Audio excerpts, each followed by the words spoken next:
I am Yuting. My team and I will be presenting our group assignment. We are Team 6 and we have been assigned Scenario 3. As a graduating podiatrist, we are exposed more and more to the real world. The case is based in a private clinic where the manager, Knife, was installed a retail shoe store as a part of the waiting room, and he expects the podiatrist to help customers with shoe fittings in between consultations if required. The customers purchasing shoes will be charged a brief consultation fee, though their health insurance will be discounted off the shoes. The podiatrist and the clinic will benefit from the shoe sales as the overall billings will increase. Once the billing target of the month is achieved, an additional bonus will be granted to the podiatrist. The ethical issues being identified in this case include exclusivity of health insurance members and patient-centered care, questionable billing procedures, and introduction of inappropriate services. As we were unsure about the rules and regulations regarding this scenario, we decided to conduct some preliminary research exploring common resources. This included QUT library databases, ANSPAC competencies, and the Podiatry Association website. This allows us to identify areas that require further research, such as the laws surrounding podiatry practice, definition of ethical principles and the theories, as well as associated conflicts of reasoning. Initial thoughts. As a group, we collectively share our initial thoughts. Me personally, think overclaiming is my largest ethical hurdle surrounding this ethical dilemma, as it opens myself and the clinic up to disciplinary action from governing institutions. Andrew thought, my last concerns would be the legal gymnastics required to claim such a consultation on healthcare hiccup codes and the liability it opens to the clinic and yourself as a clinician, borderline insurance fraud. Labick thinks he believes it is unethical to leave your current patient's consult to attend to another patient. He also believes there is a legal ethical conflict of interest in receiving monetary incentive as a health professional for the more shoes you sell, and does this shape your treatment? Jessica thinks she would not be comfortable with this arrangement irrespective of commission gained, as prescription of retail footwear does not constitute a private health insurance item code. In her opinion, lodging a private health insurance claim that is a brief consult to offset the cost of footwear is fraud. She would be concerned about her ability to provide an acceptable standard of care to patients who have made an appointment. Ishani thinks that the installation of the retail shoe store will affect the level of care she can provide to her patients, and as she is required to assist walk-in customers with footwear. If the practice is to be audited, it would create an ethical and legal issues which can negatively affect her career. Relating autonomy. Patients should be able to make their own decisions about their own healthcare. Healthcare professionals need to obtain informed consent on the care that they provide to the patient. The patient may not be able to claim other podiatry extras later in the year. Beneficence. This term refers to making decisions that will benefit and promote well-being in the patient or individual. We are providing professional advice and education that the patient may not have had with other podiatrists or shoe stores. Patients are convenient to purchasing from the same place rather than going to another store to purchase. My name is Labik, and I'll be continuing on with the core ethical principles. Non-maleficence. This phrase means first, do no harm. Are we only limited to recommending footwear based on what we have in the retail shoe store? Am I providing unnecessary footwear advice to a patient that does not need footwear recommendations? And if so, am I just doing this to make them aware of our shoe shop? Or am I recommending the shoe so they will potentially buy it? And will I receive my target sales and bonuses? Justice, equity, rightness, and fairness. Patients who do not have or cannot afford a health fund, would they be allowed to receive a brief consult by the podiatrist for education and fitting of footwear?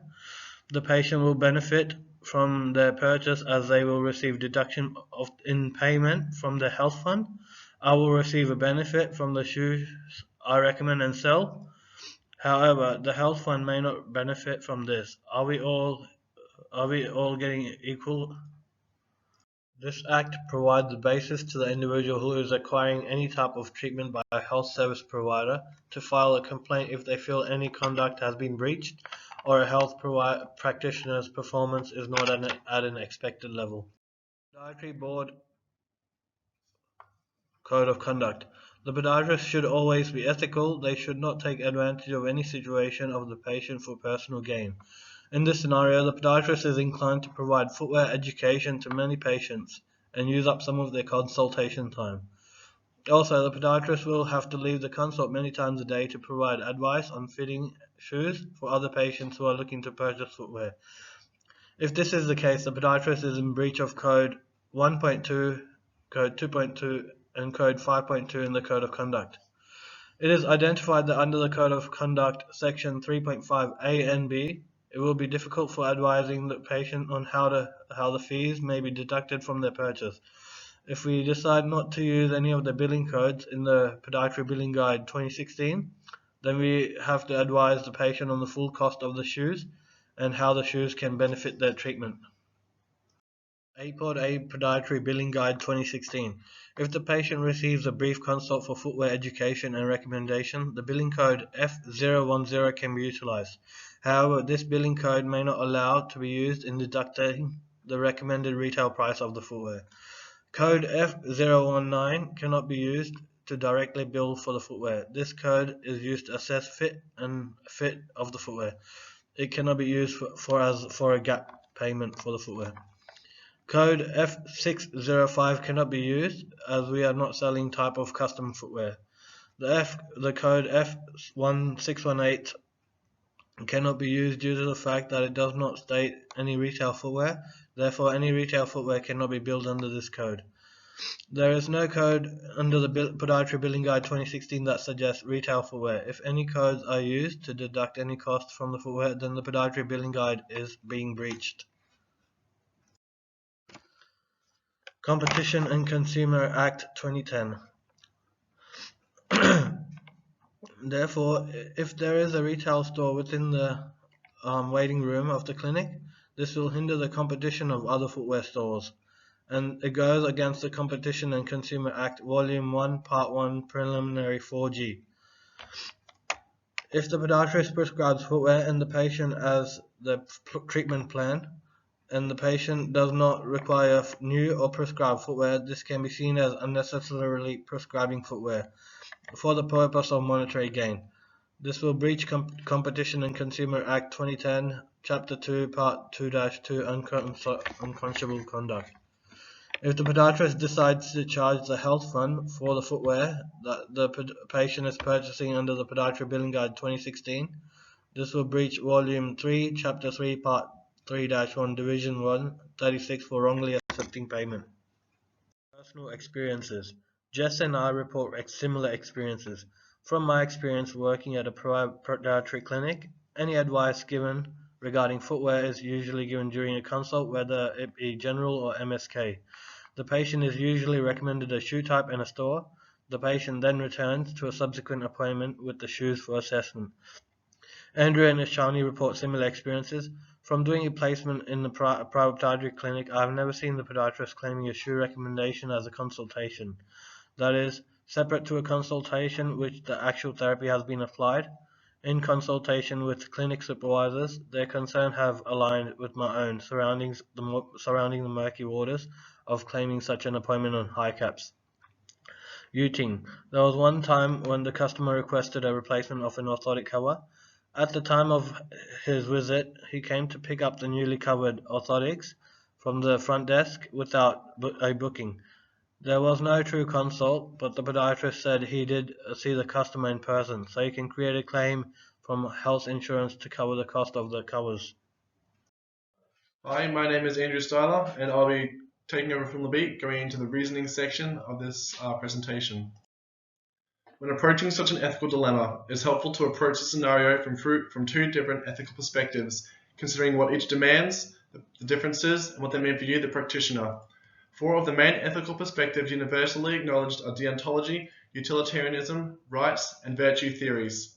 Of these four, the two most relevant to this case scenario are deontology and utilitarianism, and so we'll be approaching, discussing, and comparing these two.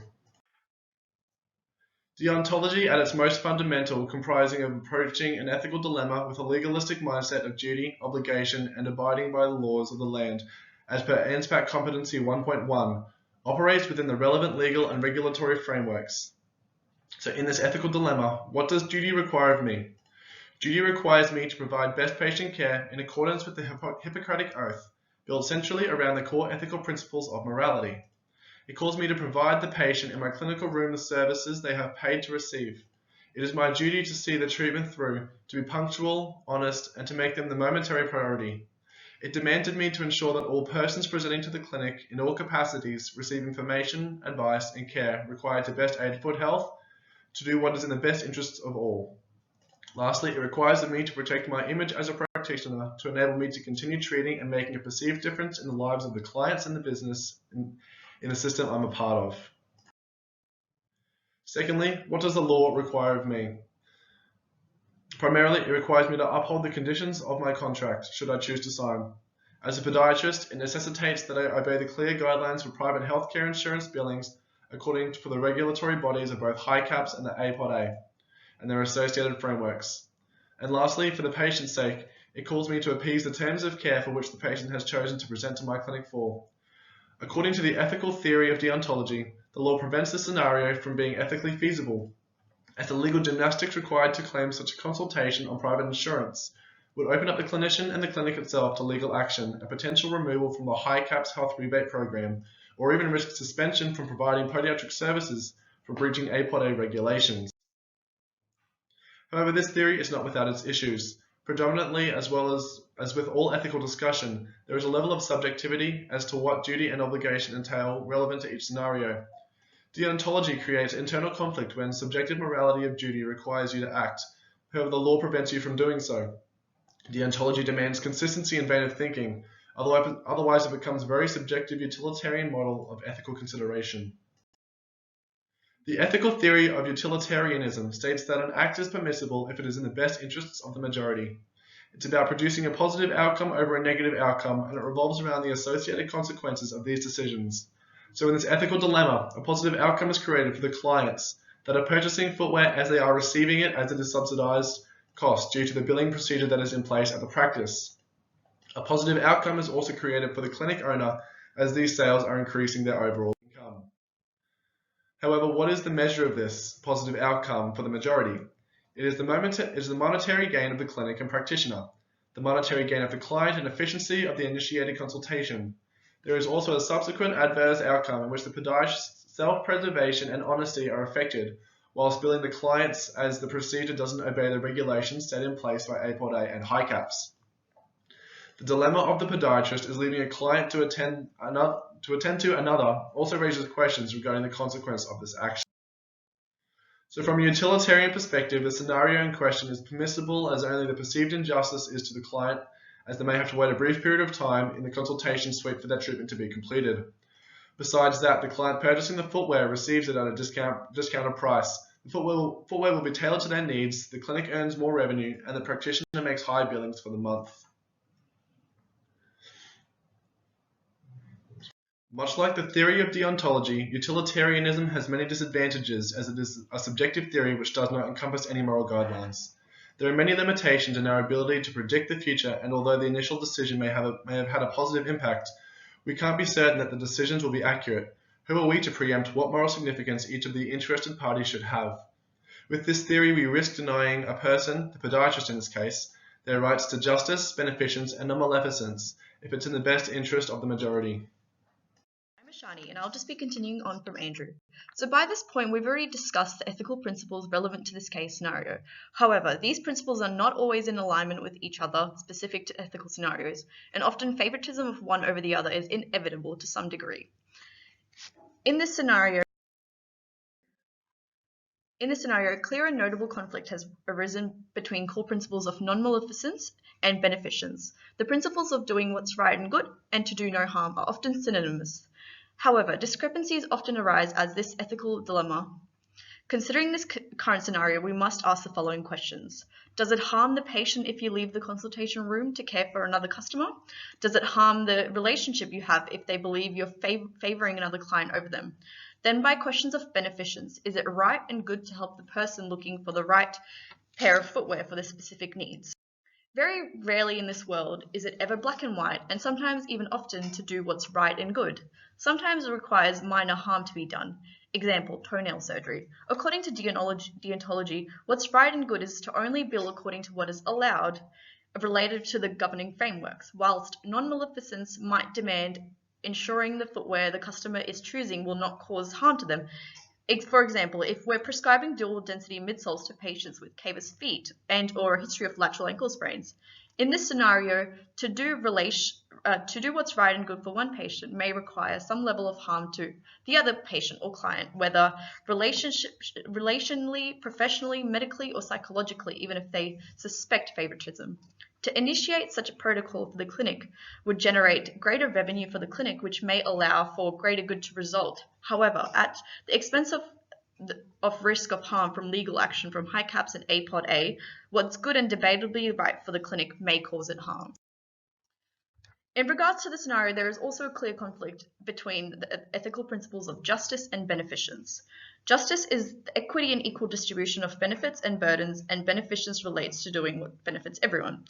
There are three instances in which these core principles oppose one another. The first instance occurs when the patients with health insurance are being benefited as they're able to receive their footwear at a reduced price due to the billing procedure. This contradicts with the principle of justice, as not all patients are able to receive this benefit, and only the patients that can afford health insurance. Hence, we aren't benefiting everyone that is involved. The second instance occurs when the practice is benefiting from these footwear consultations as they are able to meet their monthly billing targets whilst increasing their overall income. However, they are doing this by not following the law, and hence are the benefits and the means used to receive them really justified? The third instance occurs when we're assisting patients with footwear according to their foot posture, and in the long term improving their gait and probably their overall quality of life. However, since the podiatrist is commissioned for every sale that they make, and their commission depends on the cost of the individual shoe, will they be inclined to sell shoes that are more expensive and give the clients more features that they don't need just to receive a higher income? We must consider the above theories and ethical conflicts in making our final decision, as they may provide us with a different perspective of this scenario. I'll be continuing on with reconstructing. The scenario provides many ethical and lawful dilemmas which need to be considered to resolve the situation and promote continuity of care. Clear themes relating to providing patient-centered care, monetary gain of the business and a podiatrist, and righteousness of attaining said gains have dominated discussion thus far. In considering ethically viable options, we may be guided by deontology theory to ensure patient-centered care is provided, including education and advice that is punctual and honest to the best of our ability, irrespective of the monetary gain. Utilitarianism theory to assist retail customers and facilitate a positive outcome for the majority by ensuring the retail customer purchases footwear at a discounted price that is conveniently located, contributing to the commission earned by us and generating revenue for the business. The principle of beneficence to ensure retail customers purchase the most appropriate footwear according to professional assessment, advice, and fitting. The principle of justice to ensure all persons seeking assistance receive professional footwear assessment, advice, and fitting irrespective of whether or not an appointment had been arranged. The principle of autonomy to ensure all persons seeking assistance are fully informed and able to engage in shared decision-making towards patient-centered care. Hi, I'm Jess and I'll be completing reconstructing. Action demanded by deontology theory necessitates lawfulness. Therefore, the scenario is simply impermissible according to this theory. Alternatively, utilitarianism theory relevant to this scenario would dictate committing unlawful and unprofessional conduct. A private health insurance claim cannot be lodged to subsidise the purchase of footwear unless customised or of extra depth width. If footwear is prescribed and not strictly indicated, this may constitute unconscionable conduct, and any associated payment will be wrongly accepted, thus breaching the Competition and Consumer Act 2010. Such practice would also be in breach of code of conduct, as qualities integral to the therapeutic relationship, including trustworthiness, integrity, and truthfulness, would be compromised. Therefore, we should be guided by the principles of beneficence, justice, autonomy, and equity. In moving forward, we would negotiate with Ken Knife to dedicate time throughout the working week for us to assist retail customers. This would ensure customers purchase footwear which is indicated and most appropriate according to professional advice, as well as properly assessed and fitted. It may be suggested that this would maximally benefit the customer. We would need to provide transparent education about the footwear characteristics required to ensure the customer is able to make an informed decision. This would empower the customer to exercise autonomy to purchase footwear which is likeable and reasonably priced, as well as professionally approved. To uphold the code of conduct, the customer should be advised of alternative retail store options where necessary, especially given limited range or excessive price. We would also need to inform customers all costs associated with receiving footwear assessment and fitting prior to uptake. This may be achieved by developing business-wide promotional information to advise customers of the incoming service, including terms and conditions such as scheduled sessions. In doing so, we would agree to charge customers a brief consult to account for services rendered. The charge would not be deducted from any retail footwear purchase. Thus, any customer who attended the business within the session would receive equitable service. Initiating the said service would inherently increase revenue of the business and allow ourselves to earn commission, provided we followed the aforementioned processes to ensure ethical footwear sales. It may also be suggested that Ken Knife employ a retail assistant to man the retail store outside of sessions. This employee could undertake simple training regarding footwear characteristics and technology. Changes in understanding or new insights of the group are as follows. UTing believes that we should only allow claiming from insurance when there is a patient who may have foot deformities and needs help fitting shoes. This should only happen when time allows during a proper consultation. She remains concerned about financial gain as incentive for recommending shoes.